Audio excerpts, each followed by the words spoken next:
My name is Darren Hupke, and this is Pixels and Polygons. Kill it!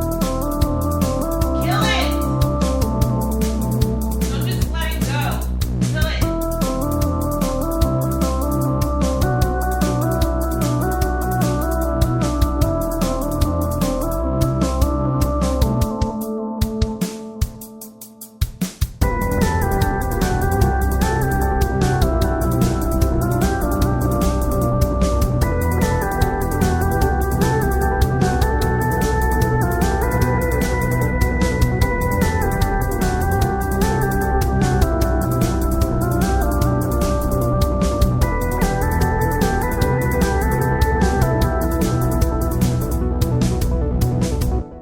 Welcome to a new episode of the show.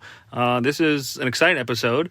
For one, I'm recording this in the past, so I'm preparing this episode to be ready and launched on the 27th, which is the first day of the Portland Retro Gaming Expo.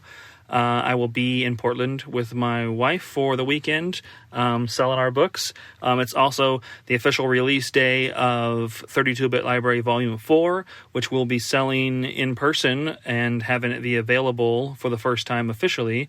It'll be live on Amazon today, so if you didn't previously back the Kickstarter, you're newer to the show, you're newer to kind of discovering me, the book is available today, as of this moment, for you to order and buy. You can also get it through retrogamebooks.com. Brian has actually had a window of time where he was the only place to be able to buy it physically. So he's also going to be at the Portland Retro Gaming Expo and be able to meet him. He's been on the show in the past and a friend of the show, so excited to meet him in person as well. But this week should also have been the week that the new Legend of Zelda title came out for the Switch. So Switch fans, I'm assuming you all are enjoying and deep into the experience. So to tie into that and have a theme of cross-promotion and, I don't know, a connective tissue of some sort, we've got Gooey and McKenna from the Flashback 64 podcast on this episode. They are here to talk about their least favorite game from their favorite franchise, which, spoiler alert, is going to both be from the Legend of Zelda series. So they're going to choose their game from there. We talk about it on the episode, but this does not mean that they dislike this game, or this question is not looking for people to, hate or slander on a game necessarily. This is just your favorite, one of your favorite franchises. What is the game that you find least enjoyable, and kind of hearing the reasons as to why. Likely it's still a game you enjoy, and for the sake of how we've asked this in the past as well, it's also been games that those folks have enjoyed. So take with that what you will. It's just a cool way to have a conversation about games we love and games we enjoy. So this is essentially Portland Retro Gaming Expo week and Legend of Zelda week, and to kind of match with that, we've got a fun episode for you here. So take a look at the show notes below. You can find details on where to listen to Flashback 64 and the cool things Gooey and McKenna have been doing. You can find links to my Patreon page, where you can find my original writing, which you can kind of follow along for free and participate in. Comment, take a look at some behind-the-scenes stuff, help share thoughts on how I can shape my next books and projects and things that I'm working on, all for free. Like I said, there's a paid tier you can join if you want a bonus podcast called Single Player, which is available for folks there. And yeah, everything else, show notes, take a look there, links, fun, all that stuff. We'll have a good weekend, hopefully, and we'll see you next week with another new episode. But for now, enjoy this one. Goodbye. Welcome back to the show, Gooey and McKenna from the Flashback 64 side of town. Thanks for coming back on and doing another episode with me. Yeah, thank you. Thank you for having us. It's good to be here. Since the last time we recorded, I want to say maybe my podcast had something to do with bringing you two together, but you are now officially married, right? Since the last time that we spoke. So, I don't know, really, there's no reason for you all to define and give credit to where it happened, but the two of you appeared on my podcast not married, and now you are married, and yeah. Interesting. Yeah, I think when it was done, we turned to each other and we said, let's go do it right now. Let's not wait. Let's get it taken care of. The power of the podcast. Really, what can you do? Well, thank you. Thank you for bringing us together. All credit. Yeah. So since the last time we talked, obviously that's happened, but on the Flashback 64 side of the world, do y'all want to maybe just like share an update? Obviously plug your cast again a little bit, or share what y'all have been lately doing with your own show?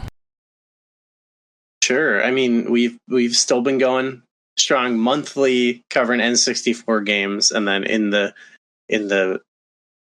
weeks in between covering, extended things from the games. For example, I mean, we had you on, we were talking about the multiplayer in GoldenEye. We've gone all over the map. We do episodes where we read the game manuals, stuff like that. We talk about TV shows and movies from the time period of the N64 over on Flashback 64. But McKenna, is there something we've been doing lately in particular you think we should shout out? I don't know. I think we've been like weekly for the most part since GoldenEye, basically. Yeah. Since our 1 year anniversary of the show back in May. Fun episodes.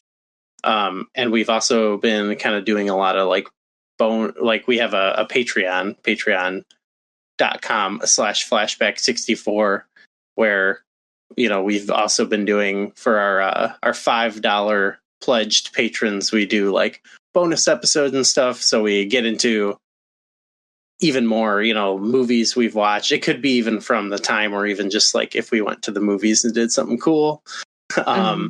We also have been ranking, like going back to the games we're covering and like giving them a little score over on our Patreon, so check that out. Yeah, that's cool. I am a Patreoner.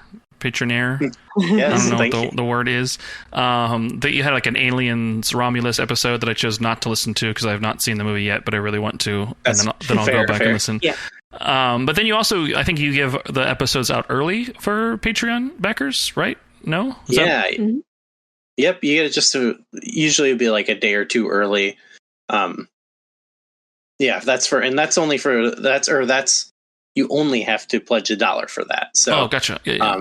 Yeah. That tier is cool for people who, if you don't have a lot to give, you can pitch us $1 and we like to give you a little extra, little early episode. We appreciate it. We appreciate there's even people who've subbed for free, even though we don't offer much. And we appreciate that too. So thank you so much to everyone who has.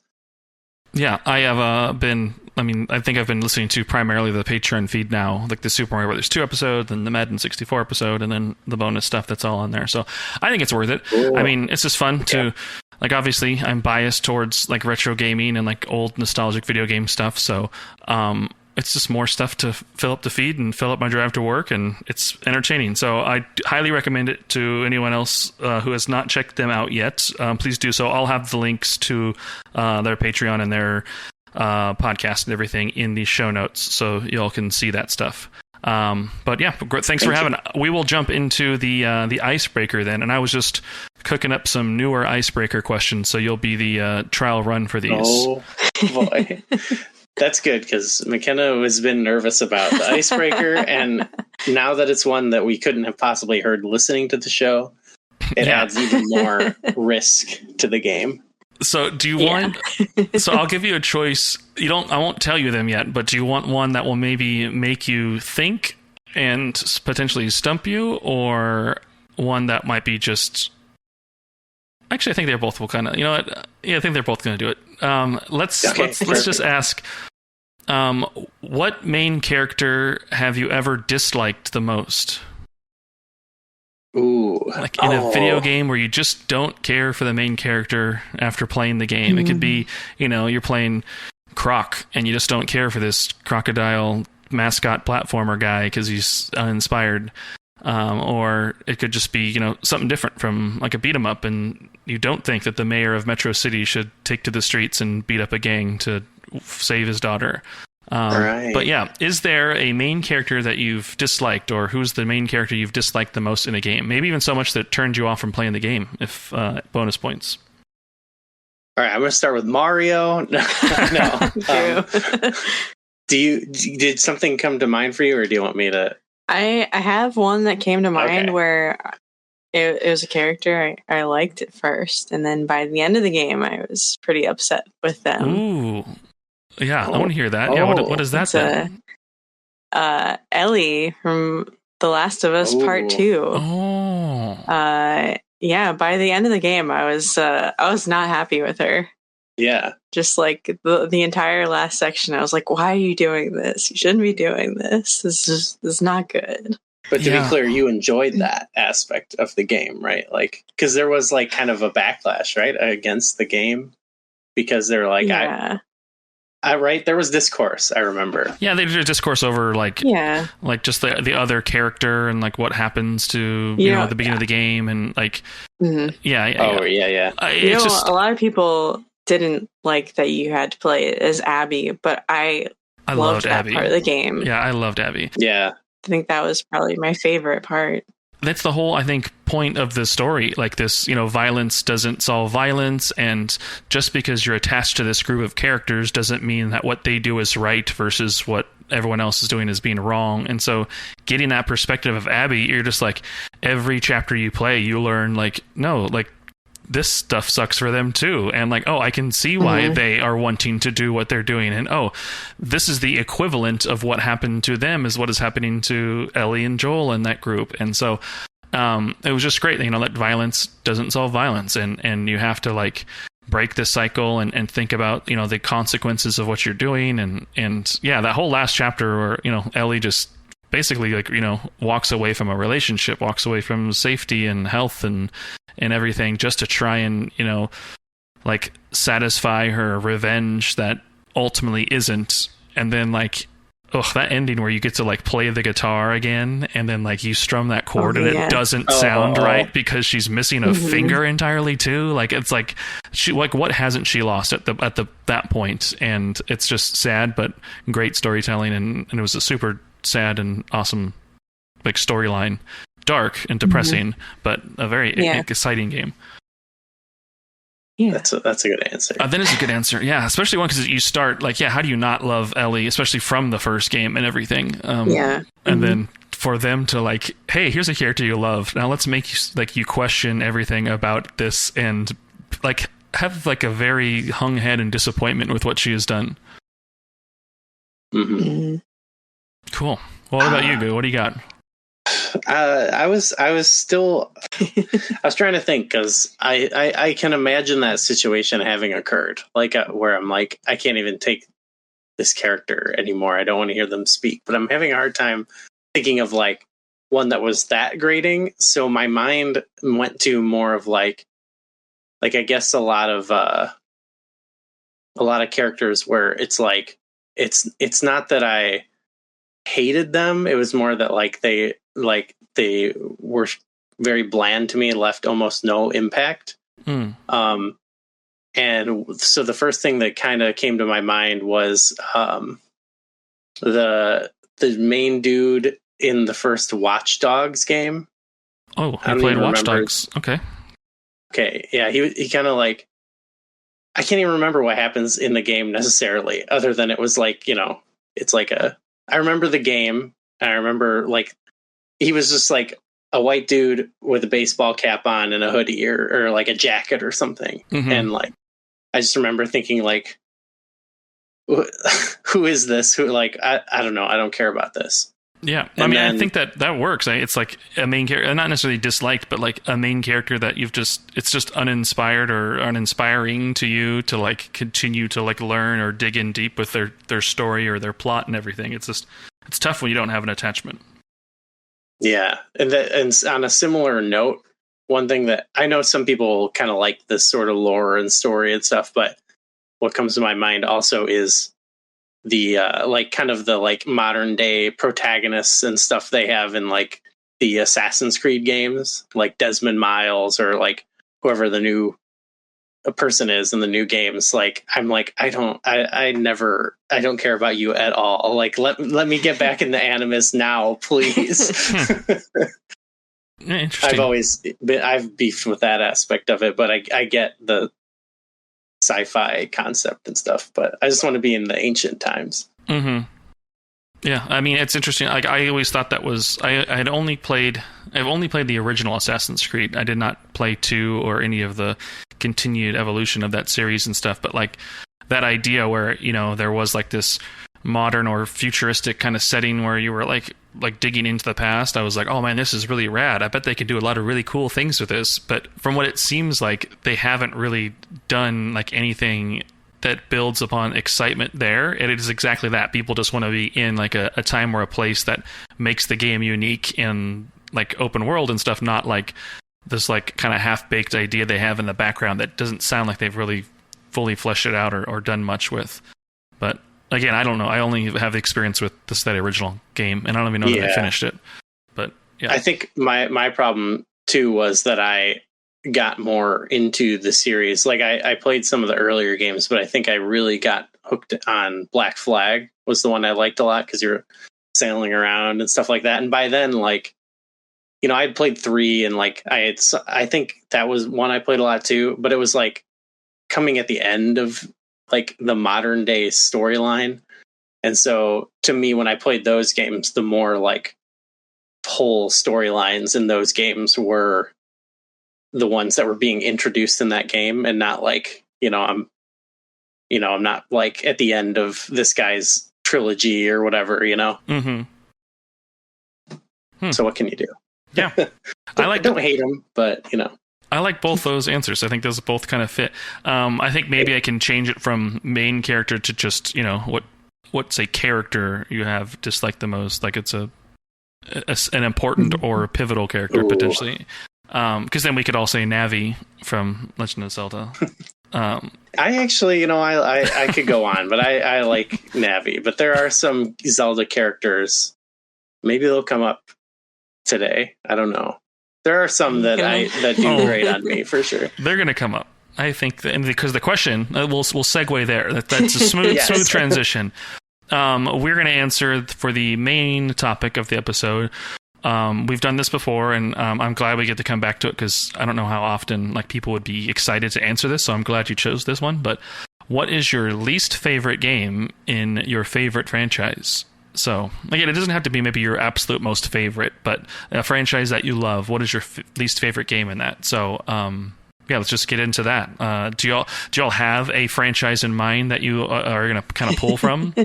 I'm assuming Legend of Zelda for you, based on that. Yeah, both of us. Yeah, so that's the other. That's actually, if you want to give the real reason to why we met and got together, is because we both also contribute stuff to the ZeldaDungeon.net fan site. We both do videos and other. We met at the marathon live stream we do. So we both are like, what's like, we were both like diehard Legend of Zelda fans. Like that's our gaming bread and butter, I would say. So it's going to be both from both of us. I would assume. Okay. I assume you spoke a little bit about it, but do you have the same game that you think is your least favorite, or is that going to be some of the discussion? Not at all. Ooh, that's cool. Okay. Well, then I'll let you all.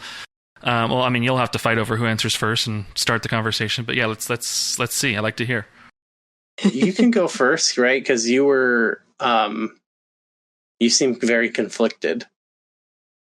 Well, I said I basically have an answer, but it's hard. It's hard because just because it's my least favorite doesn't mean that I don't like it. Because I think all of the games in the series are great. Yeah, we're such like diehard fans. We love like every game. I think we're both excluding like the Hyrule Warriors. Oh sure, yeah, and we're CDI. I would exclude the CDI games for sure. Hyrule Warriors, I actually like the Dynasty Warriors games, so I thought those were kind of cool. But just to preface, underline, just by saying this is your least favorite game in the franchise, absolutely, like you could still like 100% love it. Like my a friend and I do a different podcast that's we're kind of behind on kind of keeping up with, but complete discography, where we like break down albums of like bands and stuff. and go through their entire catalog. But like, it's the same thing. We break down and we'll say like a song's our least favorite song on an album, but we have to like feel guilty and be like, just because I'm saying this is my least favorite doesn't mean I don't like it though, because like this is still one of my favorite bands. And like, yeah, like 100%, this should be, and like, of course, like all framed around the fact that like you most likely enjoy and love all of these things. This is just, you know, the one that for whatever reason stands out to you as maybe the one you don't go back and play as much, or didn't find as much joy that first playthrough, and so it's been, you know, not one you've been interested in diving back into. But yeah, 100%, you can absolutely love it and still have it be your least favorite. Is that how you feel?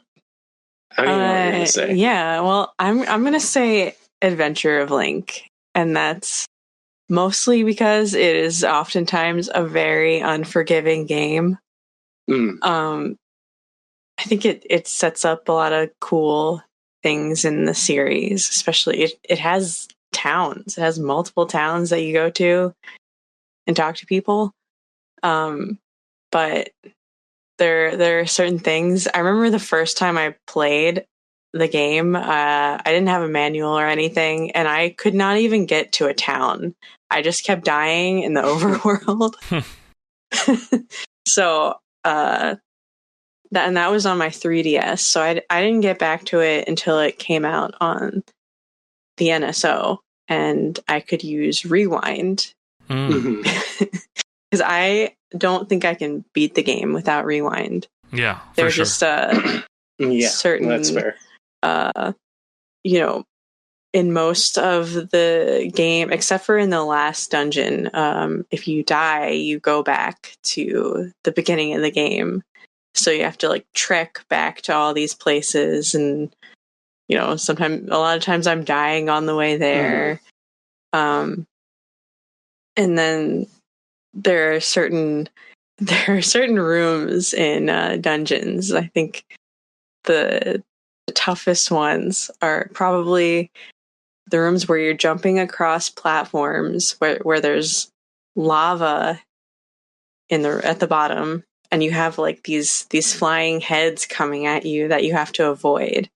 And most of the time, if you get hit by the head, it bumps you into the lava, and dropping into the lava is just an instant death. And it is not easy to go across. So without Rewind, I don't know how I would get past that. Right. It's not even necessarily like that specific room.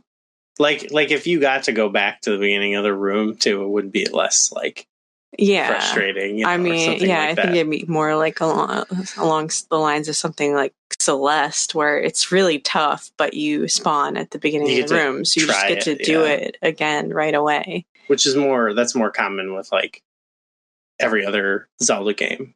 Yeah, it's like a balance of like a skill test versus like a patience test, because sending you back all the way like out of the dungeon or outside of the like to the starting point, like it's just like I've proven I can do these things. It's just not necessarily a back to back to back. So like, why punish me that extreme, you know, just for like this skill test? It's a brutal design for sure.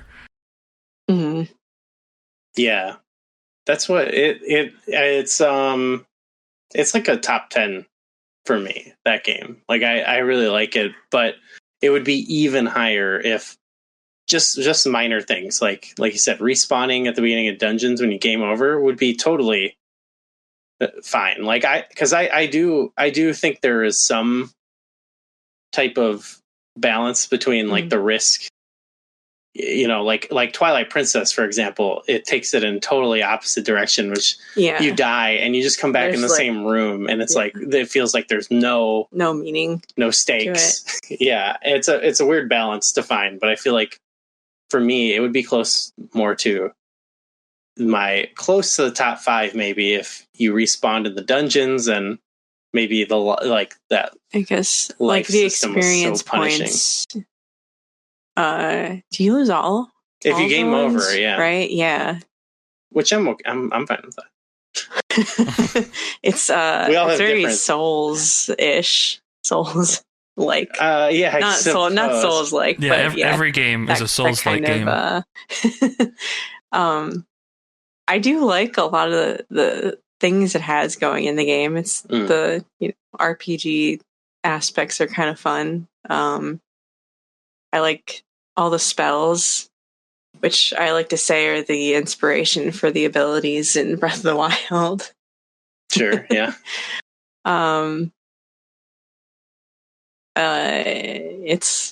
It's cool, other than the fact that it's really unforgiving, I think. Yeah, I remember enjoying that game when I finally played it. I had access to it on the NES. I grew up and I did play the original Legend of Zelda, and I had access to Zelda 2, and it was always brutal, and I just didn't quite spend as much time with that as I did the original. But when I got that was when there was a Legend of Zelda collector's disc for the GameCube that had it had Zelda 1, 2, was it 64, and I think it was 4 games total. So what was the other game? Majora's Mask was also on Majora's there. Mask was okay, yeah. Then there was a separate GameCube disc that had the Master Quest and 64 or Ocarina of Time. Yeah. But I had that, the little shiny foil cover, and there was the Nintendo Power player guide that had a really shiny foil strategy guide for it. And I remember specifically sitting down using the guide and really being diligent to learn and master the mechanics and know where I'm going and just try and play it smart. And I don't think I beat it, but I definitely got really far into the game, significantly far. I think I maybe was just to the point where once you did die in that last dungeon, you were sent back to the beginning. I was like, okay, cool. Well, at least I'm here. So if I ever once I build up the steam to try this again, I'll be ready. And I don't think I ever went back necessarily, but I did enjoy it ultimately. Then I definitely think it's a solid game for sure. It's just cool to see Nintendo just try different things, and while they do definitely pivot back more towards the original Zelda from inspiration standpoint for the next games in the series, there's still elements of 2 that show up in the games that it's not just a forgotten game. It is a different game for them, but it's not a forgotten game for sure. I mean, we would both like to see that style of game happen again in the Zelda series. Mm-hmm. Yeah, I'd love to see what they would do with that now. Yeah, especially with so many games that seem to take some inspiration from it. Mm-hmm. Well, yeah, you had the Link's Awakening remake, and then now you're having a somewhat sequel to that coming out this month, or is it next month? It's coming up soon. It's this month, yeah. Yeah. Just about a week and a half. Yeah, so they're taking a game that they remade and then that had its own kind of unique design to it, and are now kind of producing a sequel somewhat inspired by that remake's design of the original game. So I could see them remaking or kind of reimagining 2, and then having that being this continued what if series, type of thing, which will be neat to see, even if it was a downloadable game or a smaller scale game. They don't have to have everything be a massive scope necessarily, but it would just be fun to kind of have them revisit it, even for an anniversary of some kind.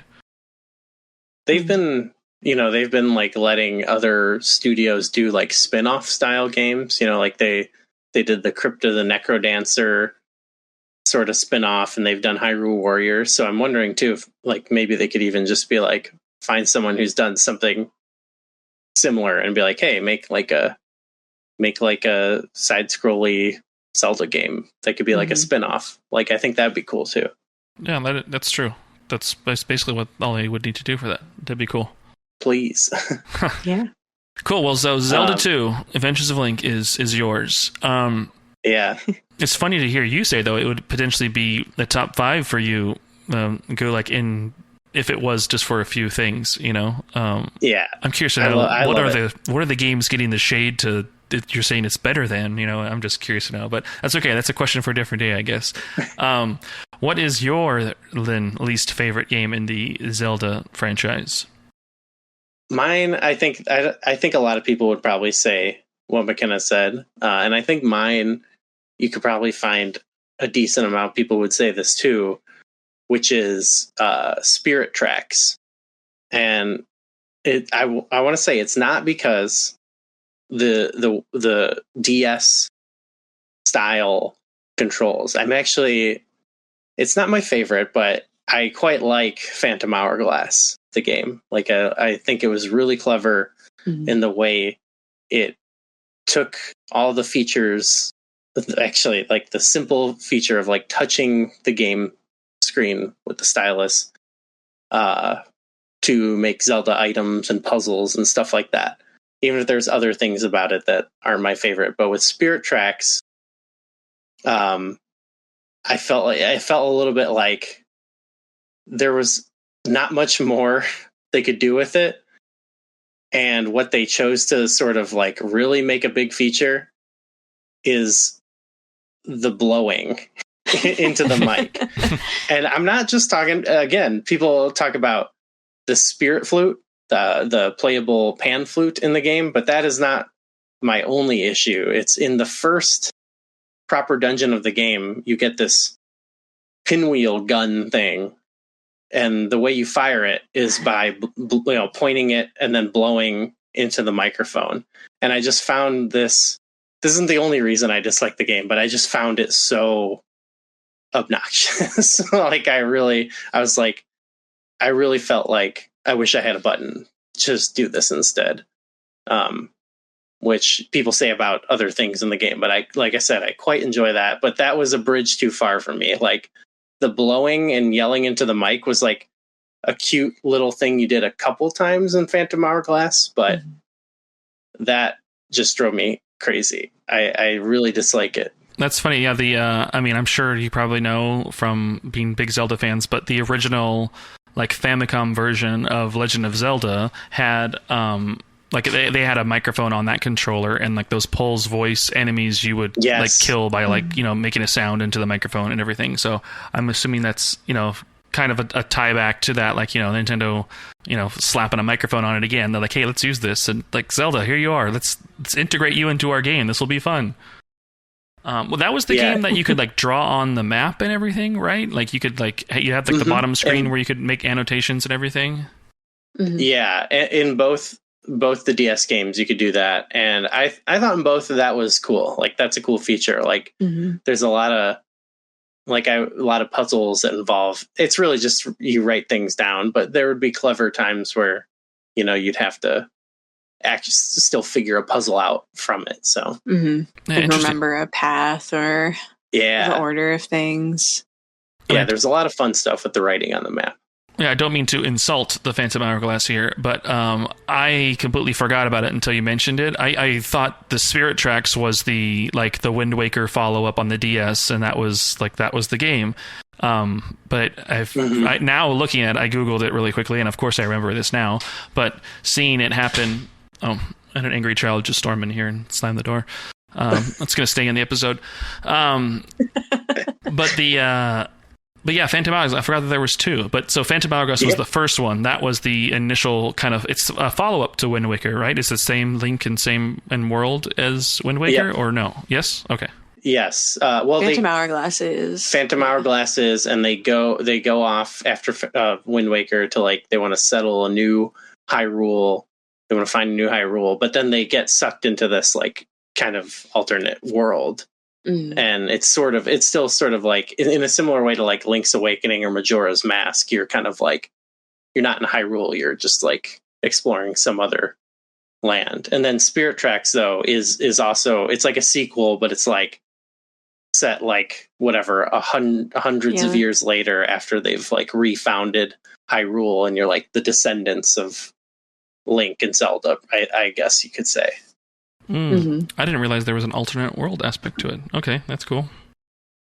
Yeah, and so a lot of people like Spirit Tracks more, I think, because one, it has just aesthetically, it's a little bit nicer, has more of a unique style to it. That's the game with the train, and people kind of like that, and it has a great soundtrack. People like, I will say that it's just like cooler from that standpoint, and it does have a more interesting, I guess, story, you could say. But then it does have its detractors, and I'm kind of down on this too, in that the way you navigate the world it's via train tracks, and there's like every time you want to go somewhere, it's sort of like a mini game to like avoid the enemy trains and drawing the right path and changing your direction. And there's some fun stuff with that, but I even do find sometimes I'm like, I just want to go to where I'm going. And so at times I prefer on Phantom Hourglass, you just kind of draw a path where you want your boat to go when it goes. And it's like, okay, cool. It's not very fun, like getting from point A to point B. It's like not very still, engaging. like, enemies out there. But sometimes I'm like, I just don't think I like the train game as much. Yeah, when I played that, I remember, people say sometimes in Phantom Hourglass they draw the path and it doesn't quite work as they wanted it to. So I think, people say, oh, they improved those in Spirit Tracks. And I'm like, they didn't really improve them. They just limited where you can draw your path. Oh. Yeah. So it's not like getting messed up. Can we pause for 1 second? I was literally letting my kids be okay. But now my wife just moved a fan, and a scorpion is now on our bedroom floor right now. So I will have to step away for 1 second just to eliminate this scorpion. Eliminate? Oh man, a boss fight. It's Arizona. It's not so scary. Obviously, in other states, maybe people freak out about it. But give me 1 second. Sure.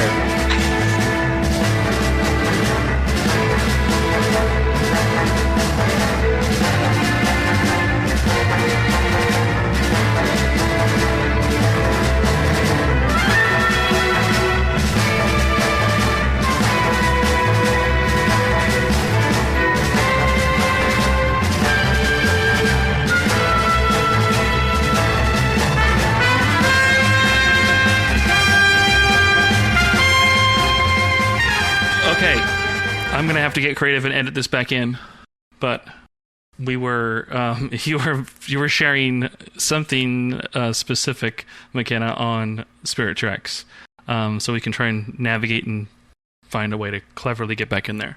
You're talking about drawing. I think I finished up. You finished my thought. Yeah. Okay. I think I can. There's one other point I wanted to hit on too. Yes. Okay.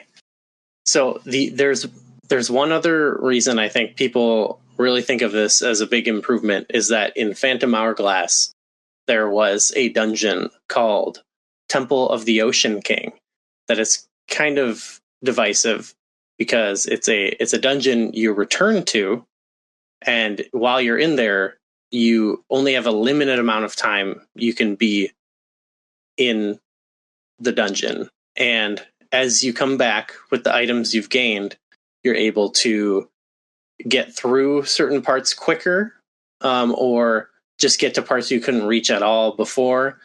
And it has, I actually really like this. I feel like it gives it sort of a like speed run element. When you come back, you're like, okay, how do I do this quicker? Because you want to save. You have like an hourglass, a Phantom Hourglass that you're losing. You have limited sand. You keep the sand, but every time you come back, it resets. And you can upgrade that too. But anyway, I really like that. And like people were not as into it because, you're backtracking through the same area. They didn't, some people don't like that. That's just how it is. But in Spirit Tracks, they have a dungeon called the Tower of Spirits that you return to. But just each time you return, you just go to a new level, and it's its own bespoke, little puzzle mini dungeon you do. And they're fun and all. In fact, very challenging. There's some that are very challenging when you get further on in the game. But I felt like it defeats the purpose of like this dungeon you return to. I thought it was very cool in Phantom Hourglass that you come back and it would be the same thing but different, and you can get farther. And in fact, there's a part where you get to a certain point and you can keep going, but you don't have to yet. And I sort of like that, like options there. Whereas I felt like Spirit Tracks, it was like similar to the Rails, what you were saying, McKenna, where it's like I feel like they took the things people didn't like and like they kind of just like put up little safeguards to like, make it not as like bad for them. But I feel like then it also just makes it's like you should have just done something different then maybe. I don't know. Do you have a Tower of Spirits preference? I do like the returning to levels in Phantom Hourglass and being able to get through them quicker because you have new items that have opened up new paths. It reminds me of like other Zelda games returning to the overworld after a dungeon and returning to areas you visited, and now you can get to new areas from there. Mm-hmm. But I do like Zelda. Very true. Yeah, using her to possess the phantoms. I think that's a lot of fun. Yeah, that the actual puzzles within are actually quite fun. Mm-hmm. So I do enjoy that. But yeah, and I don't know. It's less of like, it's a lot of like things here and there. Like every bit of it just has like one thing that I'm like kind of down on, and so this is the closest I'll come to like thinking a main like Zelda game is like bad, because I've only beaten it twice, I think, and both times it was like I was like ready to be done when I was done, which I think says a lot about a Zelda game. So I don't really like to say like I'm not trashing it, and I don't want to offend anyone in our Zelda community, but it is one that for me I can't change that when I was done with it, I was like, all right, let's move on. Let's go to something else, please. It's a game so bad you don't anticipate wanting to beat it a third time. I know I will have to eventually with the stuff I do. Oh yeah, in Zelda. All your dungeon dive series. Yeah, I've been playing through all the dungeons in Zelda, like chronologically, of course, for years now. And some games are easier to get through than others in terms of like my patience or what I want to commit to it. And I think that's going to be one of those games that I'm like, I'm going to really have to take my time with it to not like, get burnt out. Well, cool. Those are obviously two explained and elaborate reasons as to why they're your least favorites, but and also you can clearly hear why the series itself is some of your favorite series of all time as well. So that's cool. That's the whole point of the question. So that's why I wanted to ask it and do that. It's also curious to know the so far of the people I've asked this question to. Now, if we include you too, 3 of the 4 times this question has been asked, Legend of Zelda has been the series that people have chose to answer in this scenario. So I think it's kind of funny the draw that Legend of Zelda has to people.